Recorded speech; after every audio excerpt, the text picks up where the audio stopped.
کیا یہ دہشت گردی کی لہر واپس آ رہی ہے؟ پاکستان میں جو دہشت گردی کی لہر ہے وہ کبھی واپس گئی نہیں تھی۔ یہ لوگ کون ہیں؟ اس وقت ان کا نام لیا جا رہا ہے ٹی جے پی۔ یہ افغان طالبان کی اور ٹی ٹی پی کا ایک فرنٹ ہے۔ ان لوگوں کا مائنڈ سیٹ کیا ہے؟ انہوں نے فیصلہ کیا ہے کابل کے اوپر جو طالبان کا جھنڈا لہرایا ہے، اب یہ جھنڈا ہم نے اسلام آباد کے اوپر لہرانا ہے۔ مذاکرات کا مطلب ہے کہ کوئی ملک ایسا ہے جو گارنٹر بھی بن رہا ہے۔ پاکستان اور افغان طالبان کے درمیان جو اعتماد کا رشتہ ہے وہ ختم ہو چکا ہے۔ القاعدہ اور داعش، ان تنظیموں کا کوئی فٹ پرنٹ پاک افغان سرحد پہ ہے؟ T T P is new al Qaeda with a new agenda and that agenda is Pakistan. کے پی میں چلے جائیں تو رات کے وقت تو کسی اور کی حکومت ہوتی ہے، وہاں پر تو طالبان بھی ہوتے ہیں۔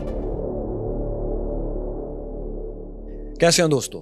ساتھیوں، ہمارے پوڈ کاسٹ کا جو سلسلہ تھا کہ ہم پاکستان کو کیسے ایک کامیاب ملک بنا سکتے ہیں، اس میں آج کا ہمارا ٹاپک یہ ہے کہ پاکستان کو پرامن ملک بنانے کے لیے کیا کچھ کیا جا سکتا ہے۔ اور یہ سال 2023 جب سے شروع ہوا ہے، اس کا ایک مہینہ بھی ایسا نہیں گزرا جس میں 4 سے زیادہ ایسے واقعات نہ ہوئے ہوں جس میں قیمتی جانوں کا زیاں نہ ہوا ہو۔ تو یہ افسوسناک واقعات پھر سر اٹھا رہے ہیں۔ اس وقت ہمارے ساتھ اعزاز سید صاحب ہیں، جنہوں نے کتاب the secret of Pakistan's war against al Qaeda لکھی۔ اس کا ایک فارسی ترجمہ بھی ہوا، ہوپ فلی اس کا اردو ترجمہ بھی ہوگا۔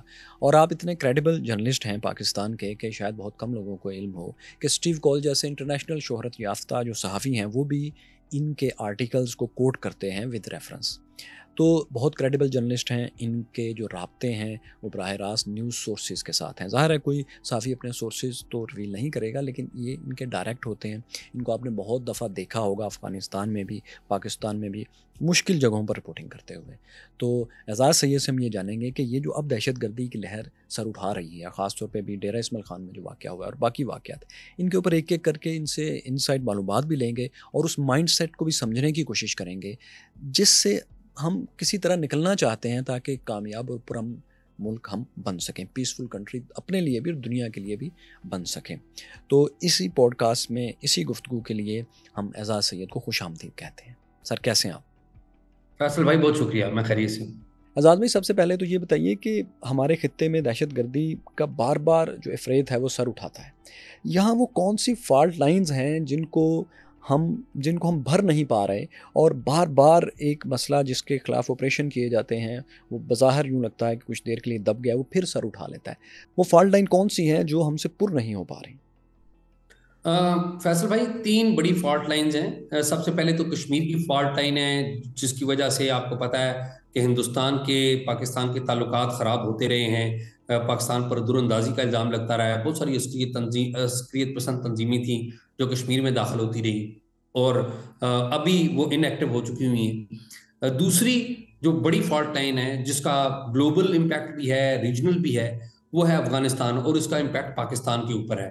تیسری جو فالٹ لائن ہے وہ ایران کی ہے۔ آپ کو پتہ ہے ایران کا ایک پورا پس منظر ہے، ایران کی سپورٹ سے بہت ساری عسکریت پسند تنظیمیں مشرق وسطیٰ میں کام کرتی ہیں۔ فلسطین اور جو مڈل ایسٹ کا جو علاقہ ہے وہاں پہ کانفلکٹ میں بہت سارے ممالک ہیں، وہ بھی رہے ہیں۔ ایک چوتھی فالٹ لائن بنانے کی، آرٹیفیشل بنانے کی ضرور کوشش کی جا رہی ہے، وہ چین کا علاقہ ہے سنکیانگ، لیکن اس کا کوئی اتنی اہمیت نہیں ہے۔ لیکن اصل جو بڑی فالٹ لائنز ہیں یہ 3 بڑی۔ آپ مجھے یہ بتائیے کہ یہ جو ابھی ڈیرہ اسماعیل خان میں اتنا بڑا واقعہ ہوا ہے، 23 جوانوں کی شہادت ہوئی ہے، 27 حملہ آور بھی مارے گئے ہیں، یہ لوگ کون ہیں؟ اس وقت ان کا نام لیا جا رہا ہے ٹی جے پی۔ ٹی جے پی ظاہر ہے ایک سوڈو نیم ہوگا، اس کے پیچھے کیا وہی لوگ ہیں جو اس سارے جو فالٹ لائنز جن کی بات کر رہے ہیں، ان فالٹ لائنز کے ساتھ جو مائنڈ سیٹ کام کر رہا تھا یا جس کو پروان چڑھایا جا رہا تھا، یہ سیم ہیں یا یہ کوئی نئے لوگ آئے ہیں؟ یہ کون لوگ ہیں ٹی جے پی والے؟ یہ جو بات آپ نے کی کہ ٹی جے پی جو تحریک جہاد پاکستان، یہ تنظیم کیا ہے؟ جی دیکھیے، اس وقت 15 اگست 2021 سے کابل پر طالبان کا کنٹرول ہے، اور پاکستان ایک پورے مائنڈ سیٹ کے ساتھ، پاکستان نے ایک پوری نیک نیتی کے ساتھ، یا جسے کہہ لیں کہ پوری خشوع و خضوع سے، پاکستان کی خواہش تھی کہ اشرف غنی کی جو گورنمنٹ ہے وہ ختم ہو جائے اور وہاں پر طالبان کی گورنمنٹ جو ہے وہ آ جائے۔ پاکستان کی جو پالیسی ساز تھے ان کا خیال یہ تھا کہ افغانستان کے اندر جو سب سے بڑا ایتھنک گروپ ہے وہ پشتون ہے، اور پشتونوں میں سب سے بڑا جو ایتھنک گروپ ہے یا پشتونوں میں جو سب سے بڑا پولیٹیکل وائلنٹ گروپ ہے وہ طالبان ہے. تو پاکستان نے آپ کو پتا ہے کہ طالبان کو سپورٹ بھی کیا, رکھا بھی. جو طالبان کی شورا کے لوگ تھے وہ زیادہ تر پاکستان میں تھے. بلکہ آپ سن کے حیران ہوں گے کہ جب 15 اگست کو 2021 کو کابل میں فتح کی گئی یا طالبان نے فتح کا اناؤنس کیا گیا, تو اس سے 24 گھنٹے پہلے یعنی کہ 14 اگست کو ایک طالبان کی شورا کا اجلاس ہوا. اور آپ سن کے حیران ہوں گے کہ وہ طالبان کی شورا میں طالبان کے بڑے بڑے لیڈر تھے. طالبان کے یہ جو موجودہ وزیر داخلہ ہیں سراج حقانی, یہ بھی تھے, اور بھی ان کے بڑے بڑے لیڈر تھے. اور وہ جو شورا کا اجلاس ہے وہ پشاور میں حیات آباد میں ہوا تھا. خفیہ اجلاس جو ہے وہ حیات آباد میں ہوا تھا. اور حیات آباد وہی جگہ ہے جہاں پر آپ کو پتا ہے بن لادن اور ایمن الظواہری وغیرہ اور یہ سارے لوگوں کا یہاں پر ان کا بھی قیام رہا ہے. جی بالکل قیام رہا, لیکن اب تو صورتحال بدل چکی تھی نا. اب تو یہ 2021 کی ہم بات کر رہے ہیں کہ 15 اگست کو وہاں پر طالبان نے کنٹرول لیا, اور 14 اگست کو شورا کا اجلاس یہاں پر ایک خفیہ مقام پہ پشاور میں حیات آباد میں انہوں نے کیا, اور بڑے بڑے نام تھے ان میں. اور یہ یہاں سے کمانڈ گئی, اور پھر بعد میں یہ سارے لوگ یہاں سے گئے بھی, خفیہ طریقوں سے یہاں سے گئے بھی. تو یہ جو صورتحال ہے یہ وہاں پر ان کا کنٹرول آ گیا. اور کنٹرول آتے ہی مجھے یاد ہے کہ ذبیح اللہ مجاہد کا میں نے انٹرویو کیا تھا اس وقت جیو ٹی وی کے لیے, اور ان سے جب گفتگو ہو رہی تھی تو ان سے باتوں باتوں میں پوچھا گیا کہ آپ کی جو پاکستان کے حوالے سے یا پاکستان کا جو ایک درینہ مسئلہ افغانستان کے ساتھ رہا ہے, جو کہ انٹرنیشنلی کوئی انٹرنیشنل مسئلہ نہیں ہے, لیکن پاکستان کی طرف سے ایک ریزرویشن رہی کہ ڈیورنڈ لائن, آپ کو پتا ہے کہ ڈیورنڈ لائن پاکستان اور افغانستان کے درمیان ایک طویل جو سرحد ہے اس کو ڈیورنڈ لائن کہتے ہیں. اور یہ جو سرحد ہے یہ 1893 میں امیر عبد الرحمان جو اس وقت افغانستان کے امیر تھے, انہوں نے پاکستان کے ساتھ ہندوستان کے ساتھ یا برٹش انڈیا کے ساتھ معاہدہ کیا تھا, اور سر ڈیورنڈ موتمر نے وہ معاہدہ کیا تھا. اور اس معاہدے کے بارے میں کہا جاتا ہے کہ وہ 100 سال کا معاہدہ تھا. گو کہ اس معاہدے کے اوپر عمل درآمد کے حوالے سے یا اس کی مدت کے حوالے سے تنازع تاریخی طور پر رہا ہے. جو افغان سائیڈ ہے وہ یہ کہتی رہی ہے کہ یہ تو 100 سال کا معاہدہ تھا, لیکن جو برٹش انڈیا ہے وہ اس کو برٹش انڈیا کی جو اتھارٹیز تھیں وہ اس کو ڈینائی کرتی رہی, اور پھر بعد میں پاکستان نے یہ معاملہ انہیرٹ کیا اور پاکستان اسی کے ساتھ چلا. تو جو یہ معاملہ تھا ڈیورنڈ لائن کا, اشرف غنی کے دور میں, حامد کرزئی کے دور میں پاکستان نے پوری ڈیورنڈ لائن کو باڑ لگا کے سیکیور کر لیا, کیونکہ پاکستان سمجھتا تھا کہ افغانستان کی طرف سے ملیٹنٹس آتے ہیں, پاکستان کے اوپر نام بھی آتا تھا, پاکستان کے اندر بھی ٹیررزم کے حالات آپ کو پتا ہے 2004 آنورڈز بڑے حالات خراب تھے. تو یہ باڑ لگائی گئی تھی ایٹ دیٹ ٹائم. اب جب ذبیح اللہ مجاہد صاحب سے میں نے بات کی, میں نے پوچھا, میں نے کہا جی آپ کی اس کے بارے میں کیا خیال ہے لائن آف کنٹرول کے بارے میں. انہوں نے کہا جی ہم تو اسے بارڈر نہیں سمجھتے, یعنی کہ وہ کہتے تھے کہ ہم اسے انٹرنیشنل بارڈر نہیں سمجھتے. یہ بہت بڑا دھچکا تھا. میں یہ سمجھتا ہوں بطور ایک جرنلسٹ, بطور ایک تاریخ کے طالب علم, میرے لیے تو حیران کن تھا ہی تھا.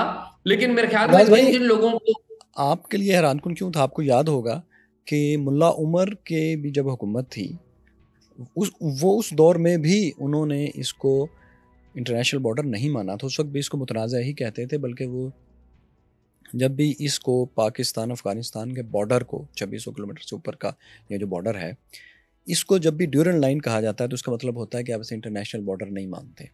اور اگر اس کو پاک افغان سرحد کہا جاتا ہے یا بارڈر کہا جاتا ہے, اس کا مطلب ہوتا ہے عام طور پہ کہ آپ اس کو بارڈر مانتے ہیں. تو ملا عمر بھی اس کو پاک افغان بارڈر نہیں مانا کرتے تھے. تو یہ طالبان ہوں یا اشرف غنی ہوں, یہ ان کی اسٹیٹڈ پوزیشن تو ہے. تو ہم بات کر رہے تھے کہ ٹی جے پی جو ہے یہ اس کا جنم کہاں سے ہوتا ہے, آپ بات کو وہاں لے کے آ رہے تھے.